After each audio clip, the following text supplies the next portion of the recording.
Hello guys, இது வரைக்கும் பார்த்தீங்கன்னா நம்ம கதை சொல்லட்டா காய்ஸில் வந்து நம்ம ஆர்எஸ் சம்மந்தப்பட்டமான ஒரு விஷயம் தான் போட்டுட்டு இருந்தோம். இப்போ நம்ம சப்ஸ்கிரைபர்லாம் வந்து நம்ம மூவி பண்ணுங்கள் ரிவ்யூ கேட்டனால இப்போ நம்ம ஃபஸ்ட் டைமாக இது வரைக்கும் நம்ம பண்ணதே இல்லை. நம்ம மூவி ரிவ்யூ பண்ணுறோம். அதுவும் நம்ம பாலா நடித்த மூவி செப்டம்பர் 5 காந்தி கண்ணாடி ரிலீஸ் ஆகிருக்கு. அதை தான் நம்ம இப்போ பார்க்க போகிறோம். ஹாய் ஹலோ காய்ஸ், நான் தான் உங்கள் விஜய் தருண் பேசுகிறேன். இப்போ நம்ம எதை பற்றி பார்க்க போகிறோம்னா காந்தி கண்ணாடின்ற ஒரு படத்தை பற்றி தான் பார்க்க போகிறோம்.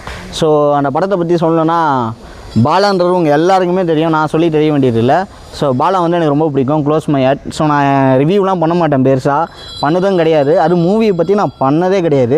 ஏன் இந்த படம் நான் பண்ணுறேன்னா, ஸோ பாலான்ற ஒரு மனுஷனுக்காக நான் பண்ணுறேன்.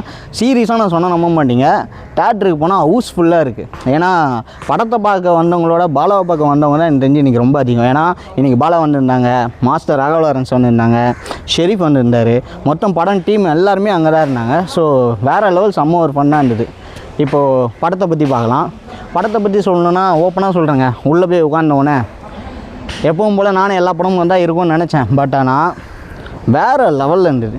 மெயின் அந்த படத்தோட ஒரு முக்கியமான பாயிண்ட் என்னன்னு கேட்டிங்கன்னா ஸ்க்ரீன் ப்ளே. ஒரு படத்துக்கு மெயின் தேவையே ஸ்க்ரீன் ப்ளே நல்லா இருந்தால் அந்த படத்தை நம்ம எந்த படமாக இருந்தாலும் நம்ம மக்கள் கொண்டாடுவாங்கன்னு தெரியும். படம் அந்த மாதிரி உட்கார்ந்ததுலேருந்து இப்போ வரைக்கும் வேறு லெவலில் போச்சு. ஏன்னா 2 ஹவருன்ற மாதிரியே வந்து சீரியஸாகவே தெரியல, டக்குன்னு முடிஞ்ச மாதிரி இருக்குது. ஓகேங்களா, அதில் மெயின் சொல்லணுன்னா ப்ளஸ்ஸு பாலா தான். ஸோ பாலா வந்து ஃபஸ்ட்டு படம் மாதிரியே தெரிலங்க. அவர் கொடுத்ததை டைரக்டர் என்ன பண்ண சொன்னாரோ அதை அப்படியே உள்வாங்கி வேறு லெவல் கிழிச்சிருப்பார். ஸோ செட்டிலான ஆக்டர் தான், சூப்பராக இருக்கும். நீங்கள் போய் நம்பி தேட்டரில் போய் பார்க்கலாம். அப்புறம் சொல்லணுன்னா படத்தில் இன்னும் ஹைலைட்டான ஒரு முக்கியமான ரோலே இவங்களால தான் படமே போகிற ஒரு விஷயம், காந்தி கண்ணம்மா. இவங்க யாருன்றதை வந்து நான் ரொம்ப ஓப்பனாக சொல்லிட்டேன்னு வச்சுக்கோங்களேன். அப்புறம் நீங்கள் தேட்டரில் போய் பார்க்கும்போது சஸ்பென்ஸே ஒன்றுமே இருக்காது.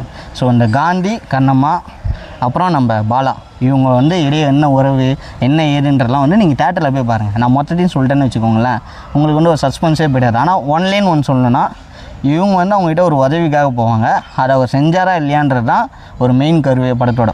ஓகேங்களா. ஸோ இது வரைக்கும் எப்படி நீங்கள் கதை சொல்லட்டா காய்ஸ் சேனலில் நீங்கள் இவ்வளோ சப்ஸ்கிரைப் பண்ணி இவ்வளோ கொண்டு வந்தீங்களோ, இதுக்கப்புறமும் எல்லாமே உங்களோட சப்போர்ட் எங்களுக்கு வேணும். கண்டினியூவாக பண்ணுங்கள். இது உண்மையை மட்டுமே சொல்கிறதுக்காக இருக்க சேனல், அதுதான் கதை சொல்லட்டா காய்ஸ். ஓகே, பாய்.